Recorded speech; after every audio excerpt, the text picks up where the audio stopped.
আবার উল্টাপাল্টা চলতেছে, তখন সন্তান চিন্তা করে আমি যেমনি খুশি এমনি চলবো।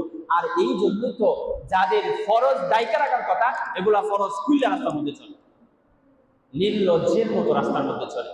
এটা মেয়ে হইতে পারে, ছেলেও হইতে পারে। ছেলেরাও দেখেন, একটা ছোট বাচ্চা সে হাঁটুর উপরে কাপড় পরবে, এটাই স্বাভাবিক।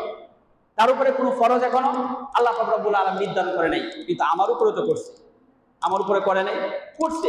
তো আমি কিভাবে এই উলঙ্গ অবস্থায় সামান্য একটা প্যান্ট পরে, হাঁটুর উপরে একটা গেঞ্জি গায়ে দিয়ে, শরীর খালি, হাঁটুর উপর পর্যন্ত আমার কাপড়, নাউযুবিল্লাহি মিন যালিক। আপনার ওই অবস্থা আল্লাহ না করুক, ওই অবস্থায় যদি কোনো মানুষের মৃত্যু হয়ে যায়, আপনি আল্লাহ তাআলার কাছে কি জবাব দিয়ে করবেন? আল্লাহ তাআলা তো জিজ্ঞাসা করে, তোরা আমি বলছি ডাইকা রাখতে, আমি আল্লাহ তাআলা তোর এই নাভির থেকে নিয়ে হাঁটুর নিচ পর্যন্ত ডাইকা রাখতে আমি বলছি, ওই অবস্থায় তুই কেন ছিল? আমাদের জবাবদিহি করার কোনো রাস্তা থাকবে? বলেন থাকবে? থাকবে না। তারপরেও কিন্তু